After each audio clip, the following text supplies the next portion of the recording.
just out of courtesy and respect to everyone that's been involved with Red Nation Celebration Institute, please don't record on your phones. Really, because we'll be posting this and then you guys can share it. I promise you, you'll be able to share it, and you could go to Red Nation Film Festival Facebook page, and because there's so many professionals working on this and have been, and so many people behind the scenes, and it's just fair to keep it all in one thing. And that's just my personal request as the founder of Red Nation Celebration Institute. The other events we were doing was open. Anyone could do whatever, ever. And one of the reasons is not only because Congresswoman Deb Haaland is here, but is for me because I'm going to be breaking my story here for the first time, so I'm a little nervous.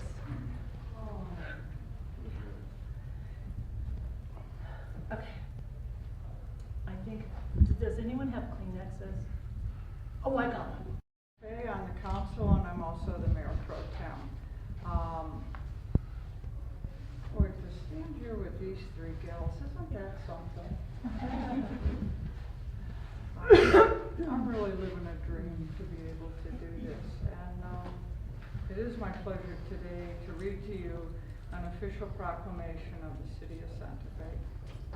Whereas the Red Nation Celebration Institute, founded during Indian Market in 1995, is hosting the 24th RNC Red Nation International Film Festival on the road tour to highlight natives in charge of their narrative across Indian country, Turtle Island, and abroad. And whereas Red Nation Celebration Institute continues to promote American Indian and Indigenous filmmakers in front of and behind the camera throughout Indigenous communities and Hollywood, recognizing the plight of being written out of the Hollywood narrative. Whereas Native women in film and television's call to action, #WhyWeWearRed, founded on January 7th, 2018, has identified a strong link between the lack of Native women in film and television and murdered and missing Indigenous women. And whereas it has been 16 years since America has seen a Native woman actress on episodic television, and it's been 47 years from the first contemporary American Indian woman story produced on CBS. The Girl Called Hatter Fox, to Netflix Chambers, which both star Native women. And whereas nearly half of all Native American women in the United States have been raped, beaten, or stalked by an intimate partner. They are 2.5 times more likely to experience sexual assault. 1 in 3 will be raped in her lifetime. And on some reservations, women are murdered at a rate 10 times higher than the national average. And whereas there is not a comprehensive estimate of Indigenous women in the United States who are missing or murdered, and there are many factors which contribute to this epidemic, including fear, stigma, legal barriers, racism, and sexism. And whereas Red Nation Celebration Institute and its programs and initiatives will continue to spotlight the very important issues at hand within Indian country and the entertainment industry. And whereas the city of Santa Fe of New Mexico has been leading forces in film production for American Indian and Indigenous filmmakers. And whereas in the week of Indian Market, August 15th through 19th, and throughout the year, as we reflect on the successes of Native women throughout history and those of all American Indian and Indigenous nations, Let us uphold the responsibility that falls on all of us, regardless of gender, and fight for equal opportunity for all.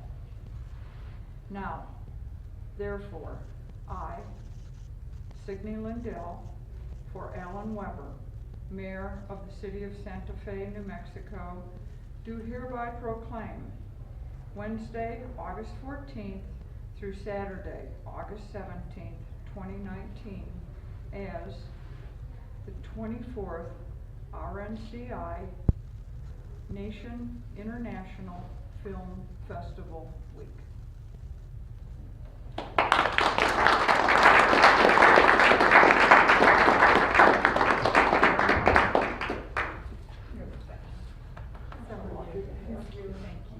Give my regards to Mayor Weber.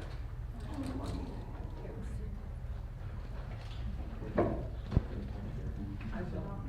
Yeah, absolutely.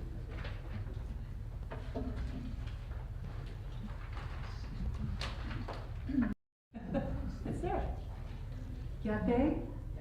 Hello, my relatives, friends, and allies. It's good to be here, and thank you. Thank you for coming to share in this most important conversation. We're out of sight, we're out of mind. No more. My name is Pearl Daniel Means. I come from the great Navajo Nation. I was born into the Ashini, the Salt Clan.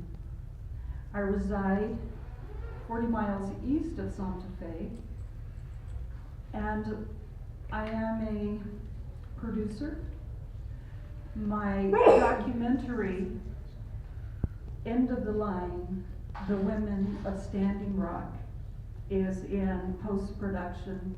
We have a European, a Scandinavian producing partner, and it will be released there initially before it goes out to the rest of the world.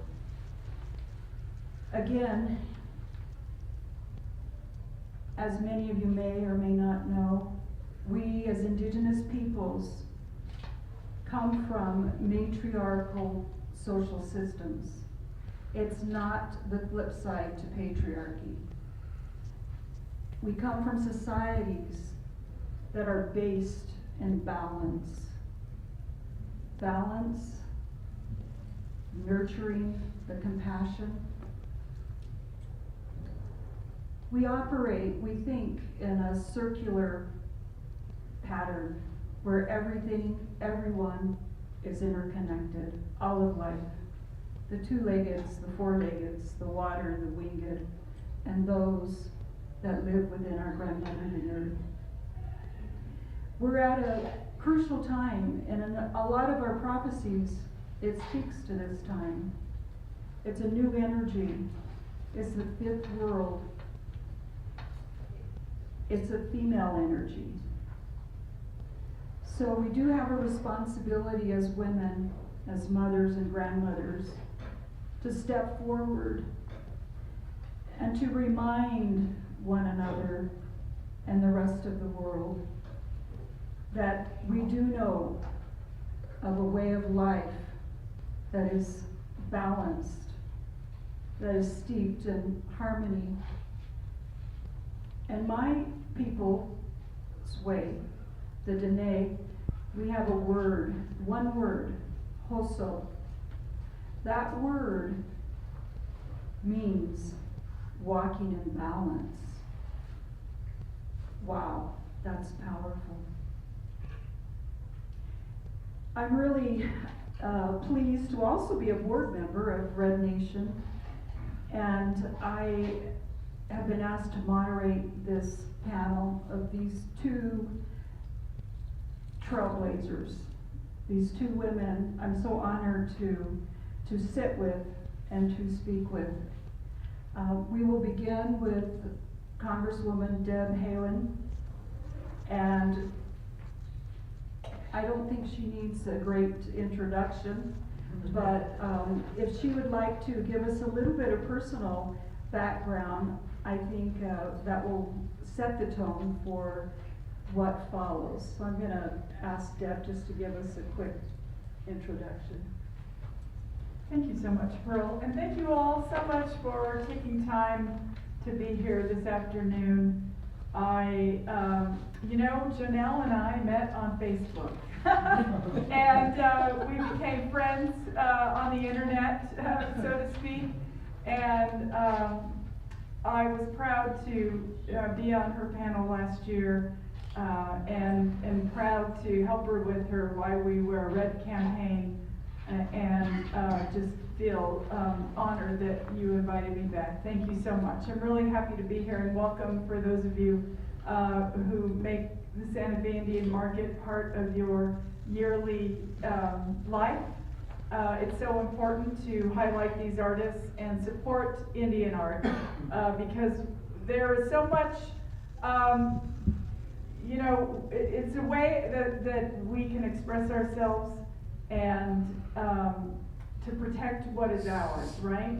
There's a lot of counterfeiting going on with Indian art, and so I know that this is the place to get the real thing, to interact with the artists who create the beautiful artwork that you'll see out there on the plaza and beyond, and so just appreciate all of you supporting that. I am a member of Laguna Pueblo. My grandmother is from Laguna. My grandfather was from Jemez. He relinquished his rights at Jemez to become Laguna. Since I've been in office, missing and murdered Indigenous women has been a priority of mine.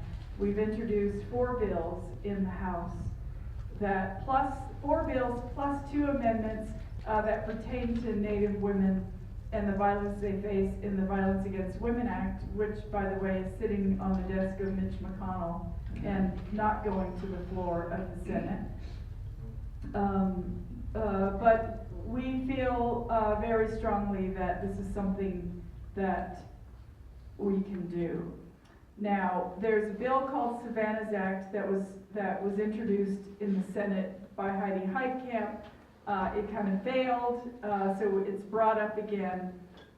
We're working with 2 senators, and then there's 3 of us House members who introduced the bill on the House side.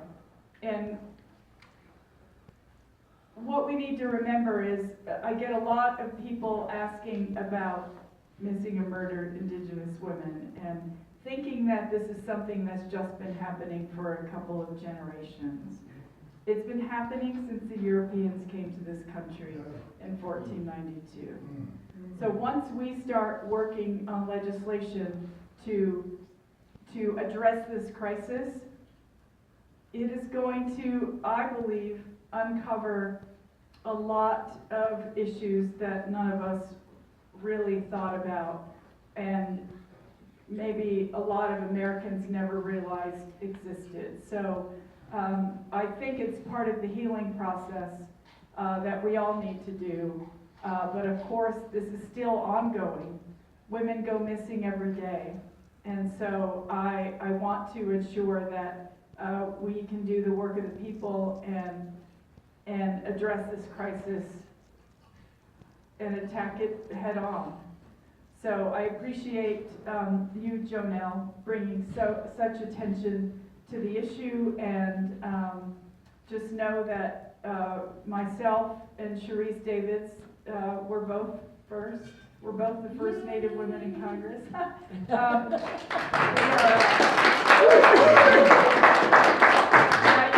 get people who say, well, are you the first since the time? And I'm like, look, in Indian country, we share everything.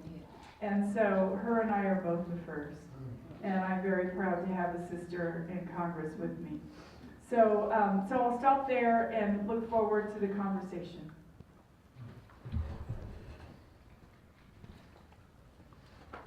Hey, I am Joanelle Romero, and I am just so grateful and have so much compassion for all of our women and our allies. And when Deb reached out to me on Facebook, 500 years ago, you know, it was miraculous on many, many levels, because we really needed Deb in office, and the little bit of drop of sand that I was able to help with, I did, and which wasn't very much, but it was something, and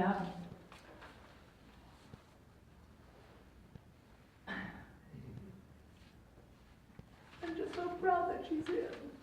Just a second.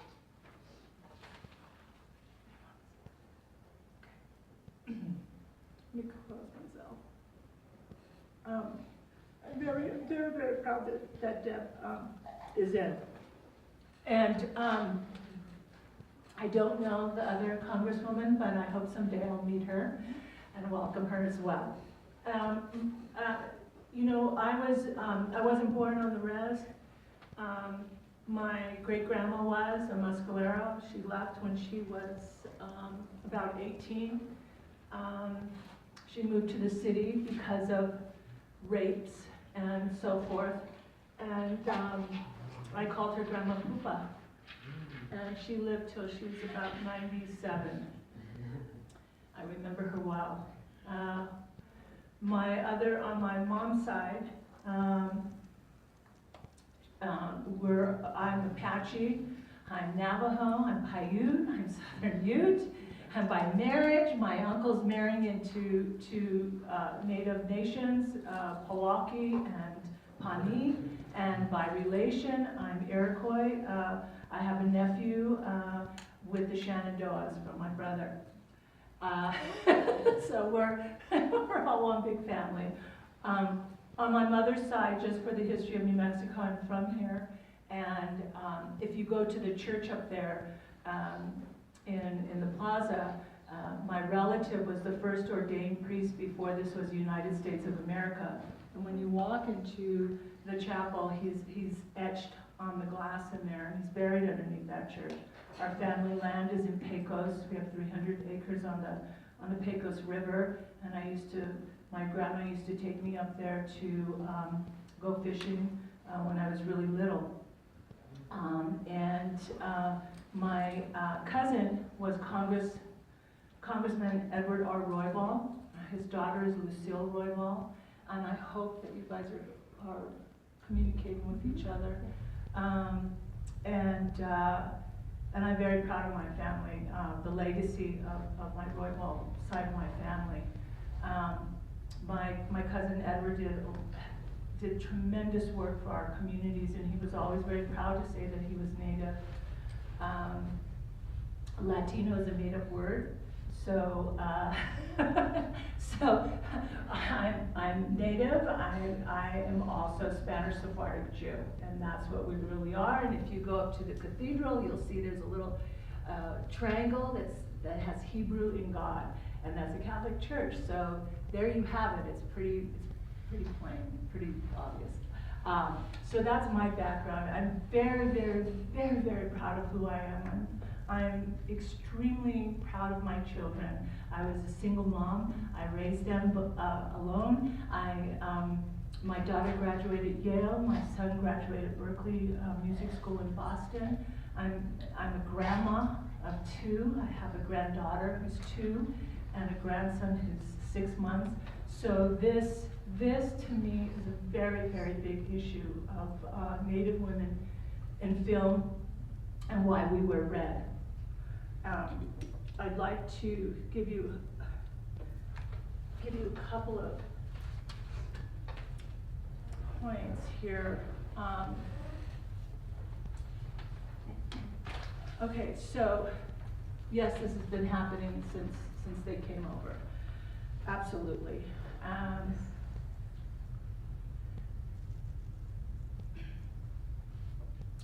On October 5th, which is my birthday of 2017, Harvey Weinstein's story broke.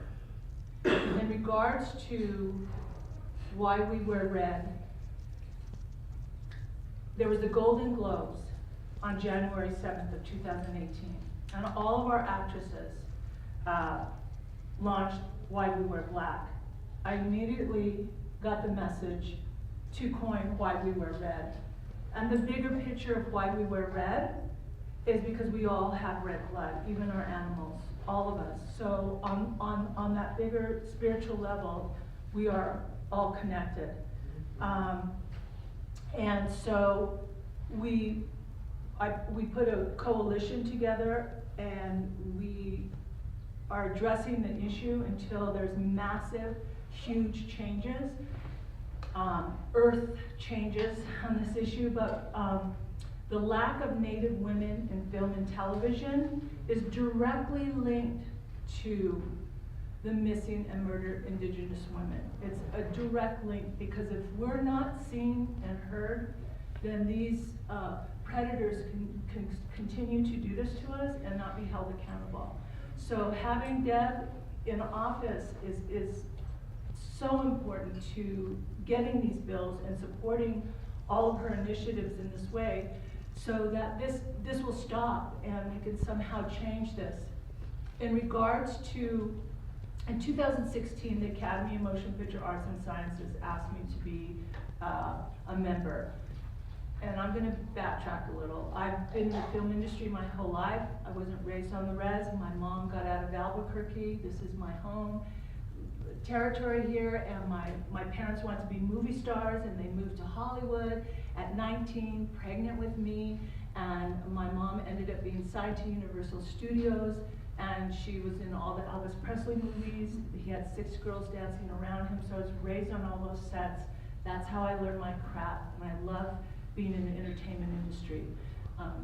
When I was 17, I starred in the first contemporary Indian woman story ever produced. It was called A Girl Called Hatter Fox. 47 years later, the industry does Chambers on Netflix. 47 years. I'll let that sink in for a minute. We say that it's been 16 years since a Native actress has been on episodic television. Episodic television means the 4 major networks: NBC, CBS, Fox, and ABC. And now there has been changes because we have cable now, so there have been Native actresses on cable. There also is online streaming like Netflix and Red Nation Television Network. However, and we were before Netflix or Hulu, Red Nation Television Network, but the point is that we do have changes that have happened because of the work of Why We Wear Red, because of our Native actresses that have gone in to meet with the Academy, with the Screen Actors Guild, with the networks. I have personally gone in and met with all of them and said, you need to be held accountable. You know, our women are not being seen. We don't matter to you. We've been written out of the narrative on episodic television all these years, 16 years. So I'm happy to announce that because of this work, CBS this fall is releasing Stomptown, and it's starring Tantune Cardinal. She's a series regular. So I feel that all the work that we've done, all the work that's happening in government, and all the work that we're doing with Why We Wear Red, there is some hope. There's some hope being done, created. And this year, we are making this statement really loud and clear. We are the new Hollywood. We are the new Hollywood. What that means is that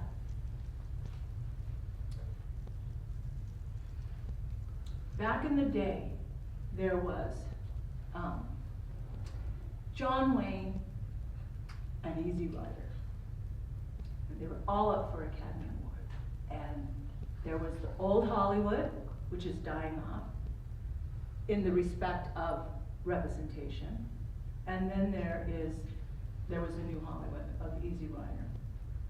So today, we are the new Hollywood. And so that's the statement we're putting out there so we can have a change for our youth, Our youth have such big dreams and they're so talented on so many different levels, from scientists to politicians, to actors, to producers, directors, all of it, artists. And it's very prevalent here during the new market. I'm gonna pass the mic. Sorry.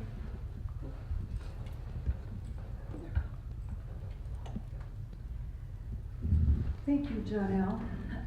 And we were here last year, and we kicked off while we were right here in Santa Fe, Hotel Santa Fe. And here we are a year later, and Deb has just briefly mentioned 4 of the bills that she sponsored or is sponsoring. And with regard to that, because we come from this circular society, I would like for Deb to share with us a little bit about how she and her colleagues are going about addressing these issues of murdered and missing Indigenous women. And from the local grassroots level, the communities, the tribal governments, how and if they are partnershiping with the national level, because it's going to take all of us on every level to attack this issue. And I know there are different states. Just the other day, Arizona's governor passed a bill to provide funding for investigative work around this issue. Washington State, they have brought a lot of attention to this. And I also need to acknowledge our First Nations sisters and relatives in Canada. They have really led the charge, and they were the ones that coined the missing and murdered women. And they are doing quite a bit of work in the media as well. Good documentaries, good films that are coming out of there. So it really does involve a coalition of all of us. And I would like to have Deb address the partnershiping and the funding and all of that. Sure. So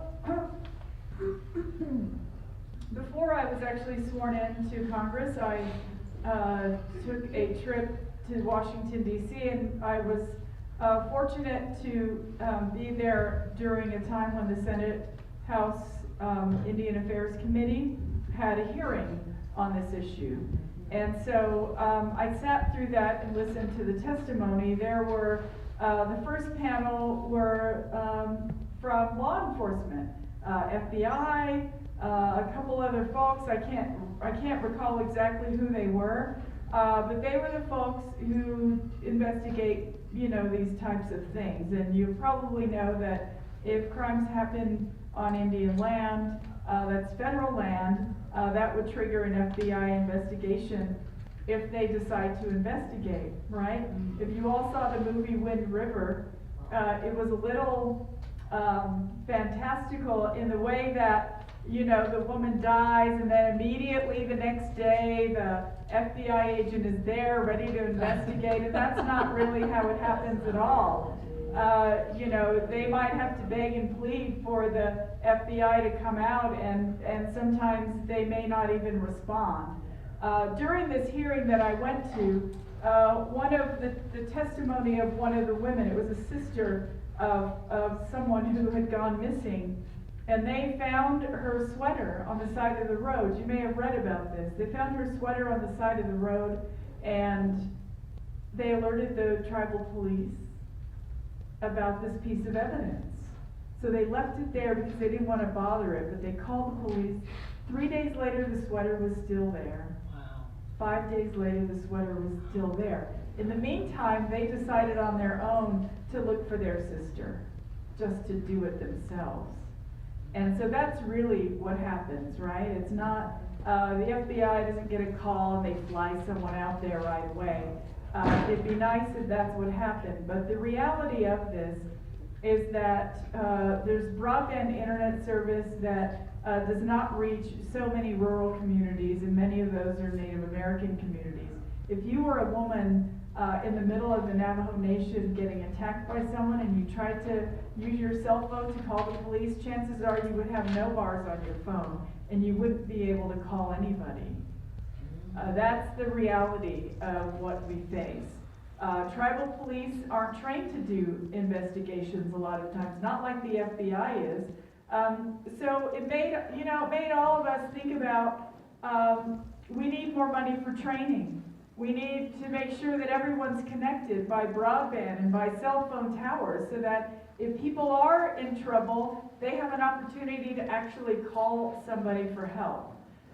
So those are just some realities. I've had this idea, and we'll probably get to it. But if you read the book Killers of the Flower Moon, it was about the Osage murders in Oklahoma, and the FBI cut its teeth on those murders. They investigated those murders, and that really made the FBI what it became, right? Because it was challenged with finding the murderers in all of these cases, and they were successful in solving a number of crimes in Osage Indian country. I think they need to go back to their roots and have a special unit for these issues so that the FBI can do that again.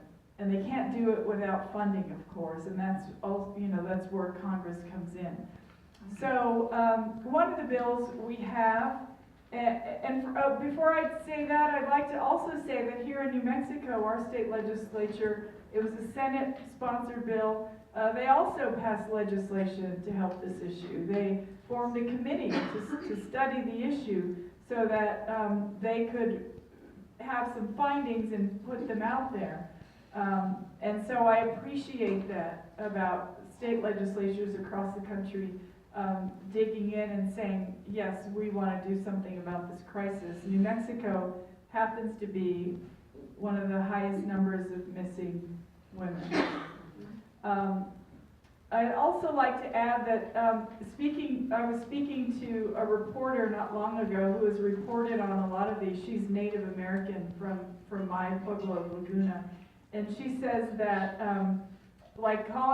saying missing and murdered Indigenous women is really not accurate, that there's a lot of women who get kidnapped and they're left to die. They may not have been murdered by someone, but they're left to die. They die of exposure in the cold or something else happens, right? So I feel like there's still a lot of things that we need to find out before we can even really label it what it is. But for now, I know that when you say MMIW, people know what you're talking about. So one of the bills, I'll just say quickly,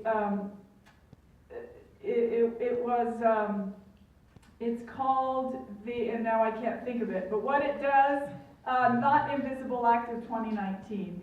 And for the 4 enrolled members of federally recognized tribes, myself, Sharice Davids, Tom Cole, and Mark Wayne Mullen, we co-sponsored the bill together. And what that does is it forms a committee to study this issue and make recommendations to Congress. Because that's really what we need. It will involve law enforcement, it will involve victims or families of victims, and it will involve women, Native women violence organizations, so that they can also come together and talk about these issues. So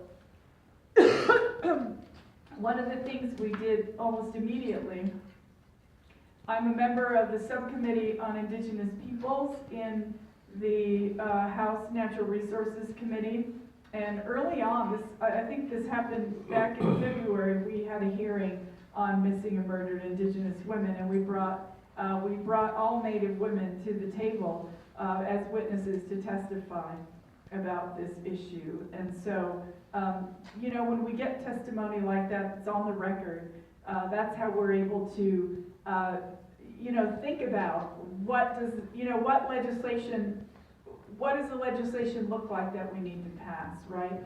And so that was very helpful to us. We introduced the Not Invisible Act. We have Savannah's Act. We have, looking at Heidi. We have the Honoring Promises to Native Nations, Savannah's Act, NATOPA, Violence against women. yep, and then the law. The Violence Against Women Act, which I said is sitting on Mitch McConnell's desk because I guess he doesn't believe that we should protect women from violence. That's all I can figure, if he's leaving it, if he's just setting it on his desk and not doing anything.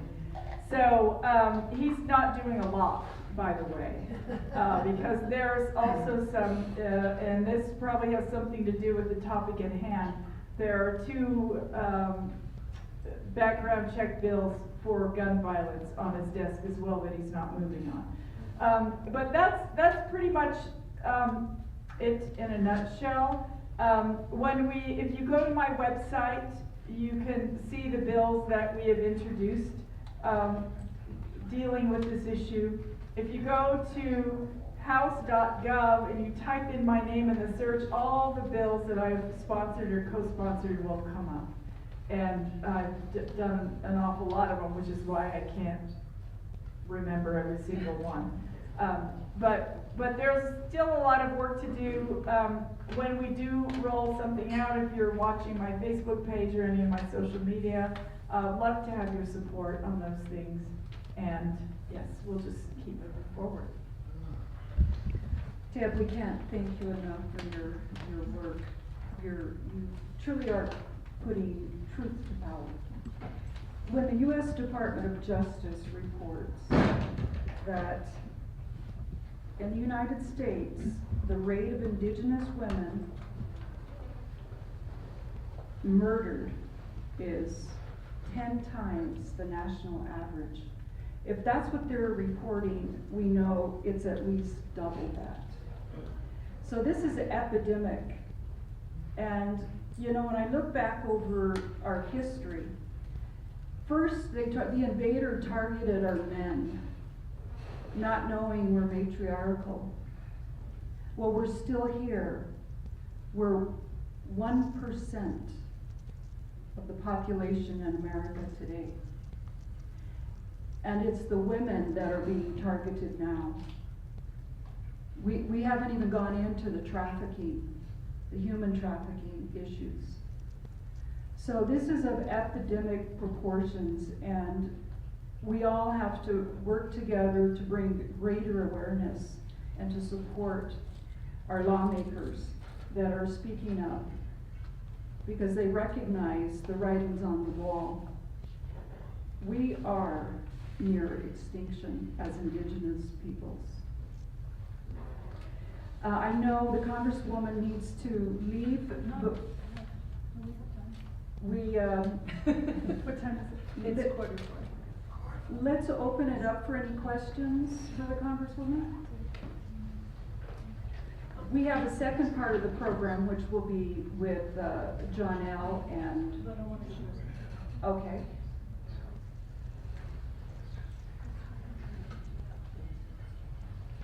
So another thing that I wanted to address on why we wear red is that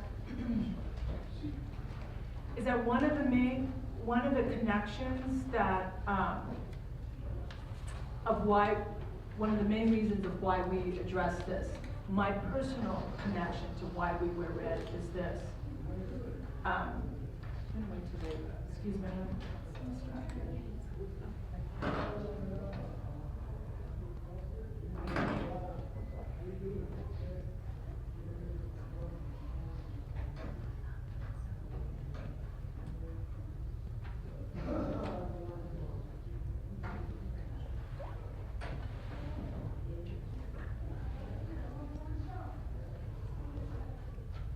Thank you.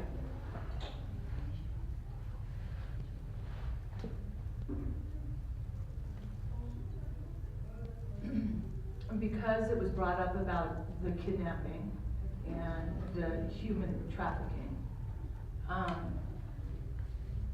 my personal story is that this is the first time I'm really sharing it in public. and it's tied into this conversation right now. And that is